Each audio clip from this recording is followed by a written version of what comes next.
You think medieval marriage was about love? Think again. Imagine a world where I do often began with kidnapping, rape, and the law nodding along. In medieval Europe, the word raptus meant abduction, violation, and forced marriage rolled into one. And disturbingly, courts often rewarded the kidnappers. Heiresses were snatched from their beds, dragged across borders, and persuaded to consent before a priest who knew the ransom involved her dowry. In 1288, English statutes tried to crack down, but families still fought bloody private wars to undo these crimes. Ready to uncover the horror? Let's plunge into the twisted truth. You think words are stable? In the Middle Ages, even the word rape meant something far darker and more slippery. The Latin raptus didn't just mean sexual assault. It meant abduction, seizure, or carrying off by force. Which meant that when a knight dragged a woman screaming from her father's hall, courts could debate whether he was guilty of a crime or had just started a valid marriage. Imagine Tinder where kidnapping counts as a proposal. That was the nightmare.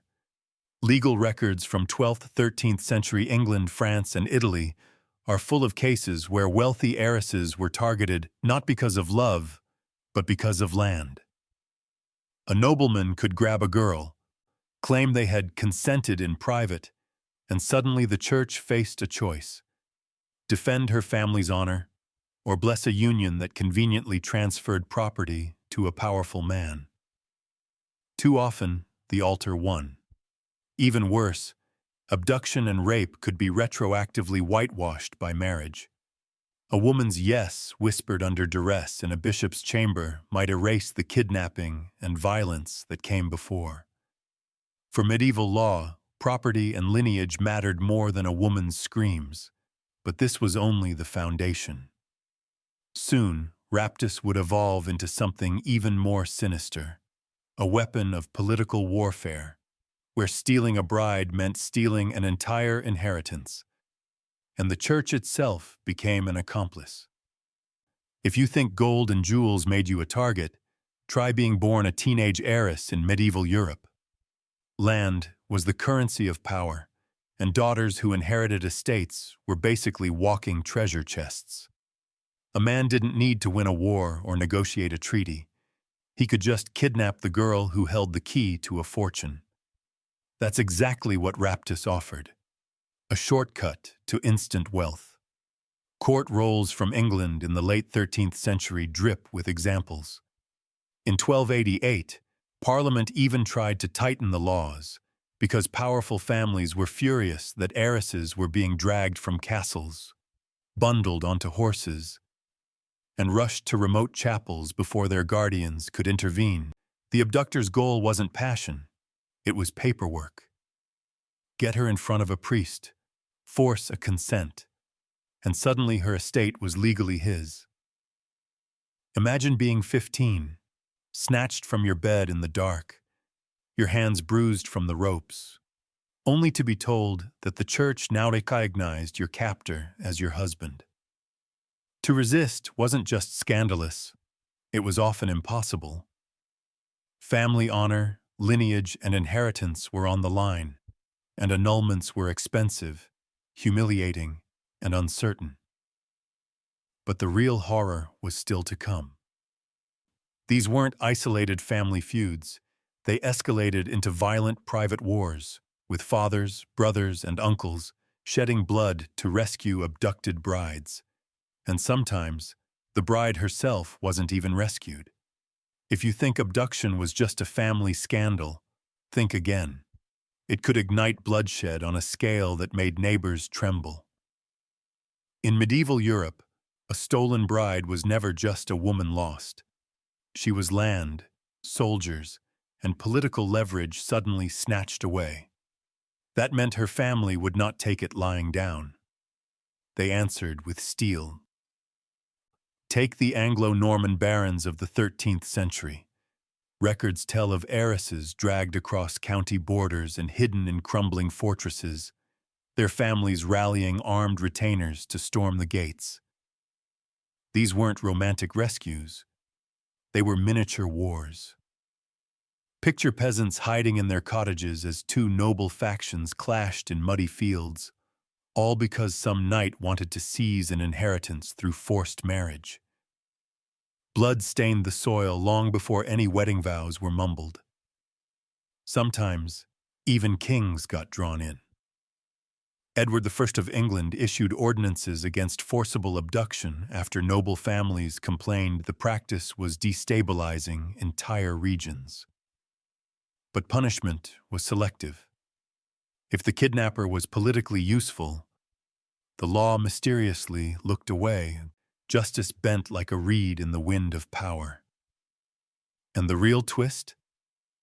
Sometimes families fought not to rescue the girl, but to secure the abduction for themselves, choosing to accept the marriage if it meant aligning with a new, stronger ally. The bride was simply the battlefield.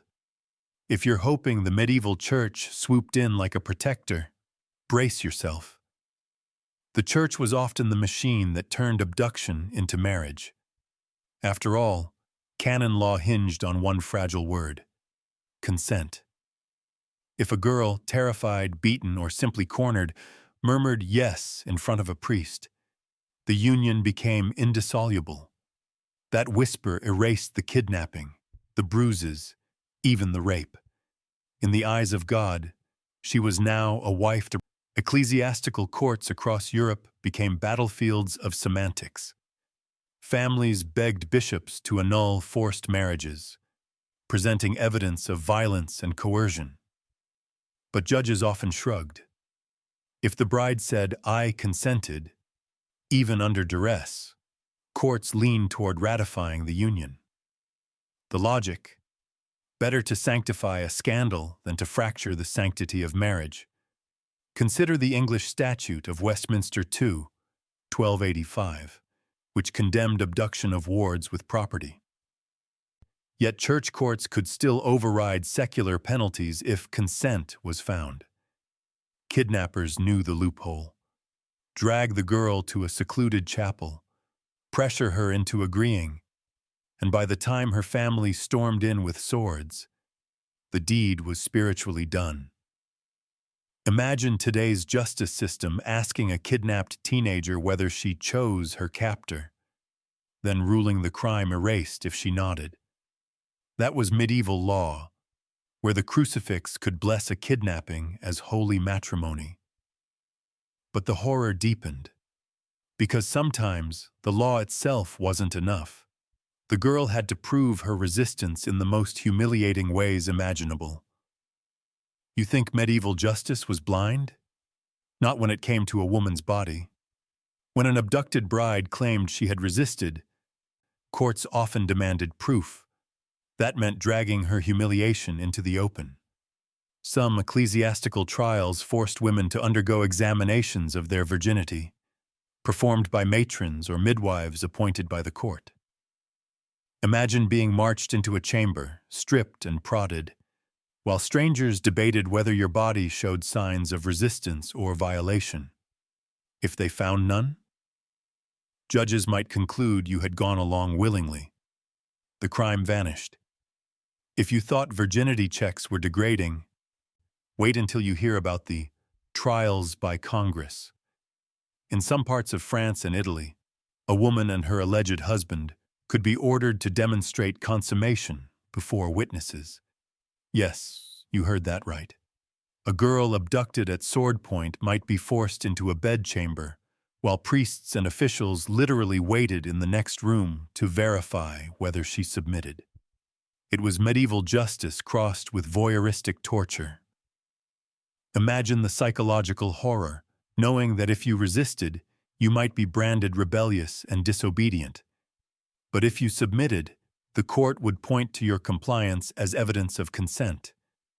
Either way, the outcome favored the abductor. To refuse was scandal. To comply was entrapment. Contemporary records show families sometimes begged for annulments on the grounds of defloration under force. But the bar for proof was impossibly high. Unless she could produce visible wounds or sworn testimony from witnesses of the abduction, her captor's word often prevailed. In effect, medieval courts placed the burden of innocence on the victim, not the perpetrator. Today we'd call this state-sponsored abuse. Back then, it was wrapped in the language of sacrament and legality. The result was chilling: courtrooms that turned crimes into marriages and victims into wives. But sometimes, the families refused to accept this twisted theater, and they fought back with fire and steel. If you think fathers calmly appealed to bishops when their daughters were stolen, think again. More often, they reached for the sword. In medieval Europe, honor was currency, and the abduction of a daughter wasn't just a crime, it was an insult that demanded blood. Chronicles from Gascony, Burgundy, and northern England record noble houses rallying retainers, laying siege to keeps where abductors hid their captives. Sometimes the girl was rescued, sometimes she wasn't. But either way, the fields ran red. A stolen bride was tinder for full-blown feuds. Picture it: a dawn raid on a tower where a knight holds his bride. Her brothers batter the gates, arrows streak through the fog, servants cower in the stables. If the girl survives, she's dragged home like a prize of war. If she doesn't, her death becomes a rallying cry for vengeance. Abduction metastasized into vendetta. Even kings dreaded these private wars. Edward I and later Edward III in England issued stern proclamations against ravishment, not out of sympathy for women, but because the violence destabilized the realm. Yet the statutes rarely stopped ambitious men from trying their luck. The promise of an heiress's estate outweighed the risk of outlawry. But here's the cruel irony: while families fought like lions, some abducted brides found themselves trapped because their captors had powerful allies inside the very institutions meant to protect them. You might think the law eventually caught up with these bride thieves, but often their armor wasn't steel, it was patronage. The higher your rank, the less chance you'd ever see punishment. In fact, sometimes kings and magnates actively shielded the abductors, especially if the marriage strengthened alliances they wanted. Take cases recorded in 14th century England, where knights seized underage wards, girls promised huge inheritances, and hustled them into rushed ceremonies. When their furious guardians sued, the abductors simply pleaded loyalty to a powerful earl or the king's household. Suddenly, charges melted away. The victim's testimony, her bruises, even witnesses of the abduction, could vanish under political pressure. One notorious example involved the de Clare heiresses. After Gilbert de Clare died in 1314, his sisters became 3 of the richest marriage prizes in Europe. Chroniclers describe how rivals schemed to kidnap or coerce them, because marrying one meant seizing entire counties. The crown itself manipulated their futures, doling them out as pawns in political chess, ignoring whether consent was real. Imagine the nightmare. Your kidnapper not only forces a wedding, but the king blesses it because it serves his strategy. To resist wasn't just hopeless, it was treason. In those cases, the courtroom didn't just fail the bride, it actively rewarded her predator. But every now and then, resistance came from unexpected places, even from the women themselves, who found ways to fight back inside this rigged system. Don't picture every abducted bride as silent. Some clawed back control, even in systems rigged against them. Their weapons weren't swords, but petitions, alliances, and sheer defiance. Records from 14th century ecclesiastical courts show women filing for annulments on grounds of force. One Yorkshire case describes a girl dragged to a chapel at knife point. In court, she swore publicly, in front of clerics, that she never gave consent. To prove it, she described her bruises and begged for release. Against the odds, the court dissolved the marriage, though not before her reputation was shredded by gossip. Others resisted in subtler ways. Chronicles mention brides who escaped convent walls where abductors tried to stash them, slipping away in the night to relatives who rallied their cause. In France, some noblewomen used their dowries as bargaining chips, refusing to yield estates unless marriages were annulled.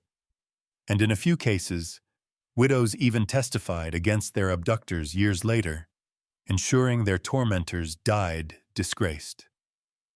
But here's the tragic twist. Success stories were rare. For every woman who won annulment, dozens remained trapped, their yes under duress cemented forever. Society admired their courage, yet still demanded obedience to their new husbands. Their victories were celebrated in chronicles precisely because they were exceptions. And when women resisted too openly, the system found a brutal way to silence them, by turning their supposed choice into evidence of sin. Think the nightmare ended if a woman said no. In medieval Europe, that no could make things even worse. Courts often twisted resistance into evidence of sin. If a woman admitted she had been abducted and forced into intercourse, some judges labeled her defiled, and therefore guilty of fornication, even adultery, if she had been betrothed elsewhere. Imagine being punished for your own kidnapping. Chronicles from 13th century France describe cases where abducted women were publicly shamed, paraded as if they had sullied their family's honor, while their abductors walked free after paying token fines. In England, records show that some wards who fought against coerced marriages were accused of disobedience, the ultimate female crime in a patriarchal system. By rejecting her captor, she was also rejecting male authority, an act treated almost like treason against her guardian's will. It gets darker. If a woman successfully escaped and tried to remarry, her abductor could sue to reclaim her as his wife, dragging her reputation back through the courts. Even noblewomen weren't safe. Chroniclers note disputes where lords accused unwilling brides of enticement, as if the kidnapping were their fault. So the trap was complete. Comply, and you became a wife. Resist, and you became a criminal. Either way, your body and reputation were weapons in someone else's war. But sometimes the stakes were higher than honor or reputation. Sometimes entire kingdoms trembled when a bride was stolen. If you thought Raptus was just petty lords squabbling, here's the shocker. It could redraw maps. Bride theft wasn't only personal, it was geopolitical. When the victim was a princess or heiress with claims to a throne, her abduction could trigger international crises. In 1386, the heiress Margaret of Dampierre was nearly abducted in Flanders. Why? Because she was the last of her line, her inheritance tied to swaths of territory across modern Belgium. Whoever married her controlled not just wealth, but armies. Chroniclers describe rival factions plotting to seize her carriage, only to be thwarted by guards. Imagine the chaos if they'd succeeded. An entire duchy hijacked by one man's ambition. England saw similar gambits. Noblemen targeted royal wards. Girls under crown custody meant to be parceled into strategic marriages. Seizing one could vault a lesser knight into dangerous power. Edward III's reign was peppered with such scandals, where romantic elopements masked outright abductions with political stakes. Even in Scotland, bride theft rippled through politics. Alliances hinged on controlling heiresses like pawn pieces on a board. A stolen marriage wasn't just about two people. It could realign loyalties, overturn treaties, and plunge neighbors into war. Think about it like corporate mergers today, except instead of boardroom deals, you send armed men to drag a teenage girl from her tower bedroom. But what happened to ordinary people watching these scandals? They didn't just gossip, they learned a chilling lesson about what power could get away with. Picture it. A quiet medieval market town. A girl screams as horsemen thunder past, dragging her away. People freeze, then lower their eyes. Because they know the truth. Speak up, and the abductor's allies might brand you a liar, or worse, an accomplice. That was daily reality for ordinary folk who witnessed Raptus. Chroniclers hint at a mix of horror and resignation. Peasants whispered that rich men's quarrels were not our business. A miller's wife in 14th century Normandy testified she'd seen an abduction, but admitted she lied in court, fearing reprisals from the knight's retinue. In England, parish records note donations for rescued maidens, proof that villagers sometimes pooled alms to help abducted girls seek annulments. Compassion existed, but so did fear. Songs and folk tales reveal another coping mechanism: dark humor. Ballads mocked abductors as marriage thieves, half joking, half deadly serious. Imagine laughing at the nightmare because crying changed nothing. For many, abduction was as inevitable as famine or plague. One more hazard of a world ruled by the strong. The silence of bystanders wasn't cowardice, it was survival. Step out of line, and you might end up before the same court that blessed the crime. Better to keep your head down than risk losing it. But while peasants bowed their heads, one force began to stir. Royal lawmakers trying, however feebly, to tame this chaos. By the late 1200s, even kings had had enough. The chaos of stolen brides wasn't just a moral issue, it was destabilizing realms. Enter statutes like Westminster II of 1285 in England, which explicitly outlawed the abduction of heiresses and wards. On parchment, it sounded bold. Anyone guilty of raptus would face prison, fines, and the wrath of the crown. But here's the ugly truth. These laws were more about protecting property than protecting women. The statutes thundered about wardships and inheritances, but barely mentioned the victim's suffering. In practice, punishment often fell on poor men who lacked powerful friends, while noble abductors skated free. Justice bent to wealth like iron to a magnet. Take the case of John de Warenne, Earl of Surrey, who in 1316 abducted Maud of Nerford, a noblewoman under royal protection. The scandal rocked England, but the outcome? A slap on the wrist. His status saved him, while Maud's reputation was left in tatters. Westminster II had barked. It did not bite. And when victims tried to invoke the law, the process dragged for years. Families bankrupted themselves in court fees, only to watch judges rule that the marriage stood if any consent, real or coerced, could be proven. So statutes became shields for kings' interests, not swords for women's defense. And the message was clear. The law could be written in ink, but it was enforced in blood. Yet the cycle didn't end with medieval courts. The echoes of Raptus lived on, reshaping ideas of marriage for centuries. You might think bride kidnapping died with the Middle Ages. Not quite. Its shadow lingered in customs that still look disturbingly familiar.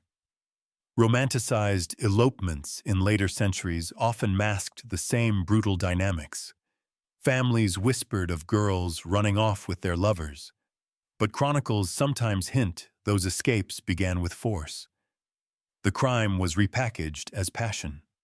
Folklore kept the pattern alive too. Ballads of knights stealing maidens, fairy tales of women carried off by princes or beasts. Strip away the sugar, and you see the skeleton of Raptus. It's the same story. Abduction transformed into destiny. Even Shakespeare's comedies toyed with forced marriages, the threat of coercion lingering under the laughter. Legal echoes persisted. In parts of early modern Europe, a man who abducted and slept with a woman could sometimes escape punishment by marrying her. The twisted logic? That marriage restored her honor. Imagine that.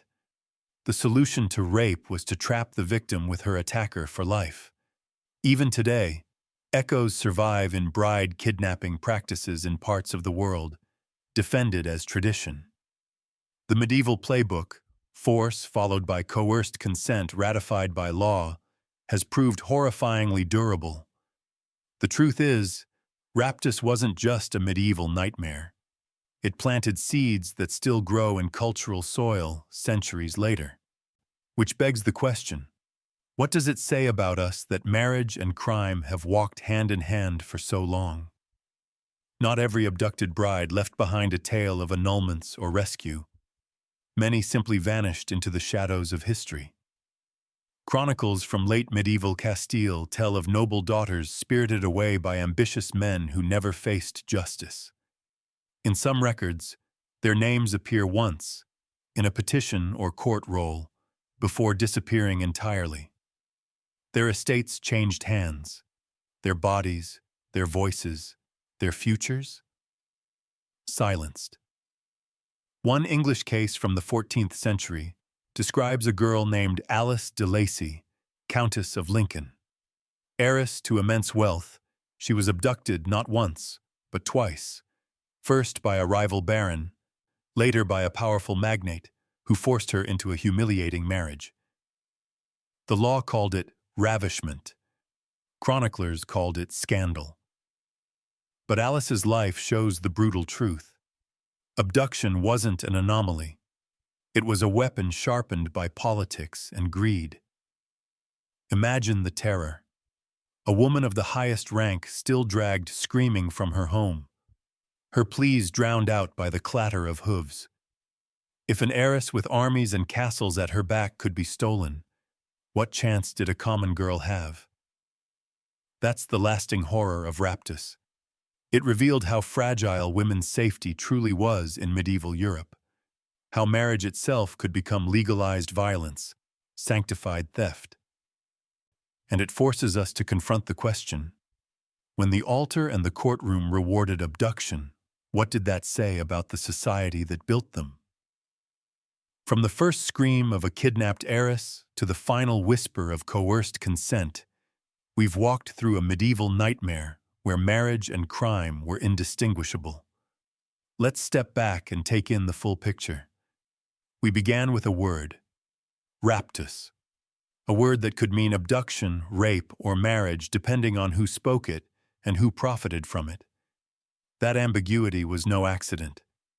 It was a feature of a system built to serve power. A knight could snatch a bride, a priest could sanctify it, and a court could stamp its seal of approval. All while the victim's voice was drowned out. We saw how heiresses became hostages, their bodies the keys to castles and counties. How families fought bloody feuds, laying siege to towers where their daughters were imprisoned. How villagers whispered, too frightened to intervene, while courts forced women into grotesque tests of virginity or humiliating trials by Congress. We saw how even the highest born, like Alice de Lacy, were dragged from their homes, their fortunes absorbed by predators who wrapped violence in the cloak of matrimony. The laws thundered against abduction. Westminster, too, promised justice. But those words protected estates, not women. Punishment fell hardest on the powerless, while nobles and magnates escaped unscathed. And when victims resisted, they were branded sinners, fornicators, or traitors to their guardian's will. In this twisted world, saying no could destroy you as surely as saying yes. The church, far from a refuge, often turned accomplice. Canon law's obsession with consent meant a single whispered, "I do," wrung from terror, erased every bruise, every scream. It was a system that turned trauma into sacrament. Imagine being told that God Himself had blessed your rape. That was the medieval definition of holy matrimony. And here's the chilling legacy. Raptus didn't vanish with the Middle Ages. Its bones remain in folklore, in romantic tales of stolen brides, in laws that once let rapists escape punishment by marrying their victims, and in modern traditions of bride kidnapping still practiced in parts of the world today. The medieval nightmare is not as far away as we like to believe. So what do we take from this? Gratitude, first of all, that we live in a time where consent is enshrined as the foundation of love and law, not an inconvenient detail to be twisted. Relief that marriage today is, for most of us, a choice, not a cage, but also unease, because the line between tradition and coercion, between romance and possession, is still blurred in too many places. By now you can see why medieval marriage was less fairy tale and more horror show. From heiresses dragged through mud, to courts blessing kidnappers, to families shedding blood over stolen brides, this was love as a battlefield, where women's bodies were prizes to be fought over. So the next time someone sighs about the romance of medieval chivalry, remember the truth. Remember the girl tied across a saddle, bruised and terrified, riding toward a forced wedding she never wanted. Remember the court that asked her to prove her resistance by baring her body. Remember the families who spilled blood because the law was powerless or complicit. And ask yourself, what customs today will seem just as monstrous to future generations? What do we sanctify now, blind to the cruelty embedded within it? Because history's darkest lesson is this: society can wrap horror in ceremony and call it normal. The altar, the courtroom, the crown, each played their part in turning crime into matrimony. So tell me, what shocked you most? The heiresses turned into pawns? The church blessing kidnappers? Or the families who fought private wars over stolen brides? Comment your answer below. And if this journey into the brutal heart of medieval marriage shook you, hit subscribe for more dark history stripped of its fairy tale lies. Like this video if you're glad you're dating in the age of apps, not in the age of abduction. Because one thing's for certain, in the Middle Ages, weddings weren't always celebrations. Sometimes they were crimes written in blood.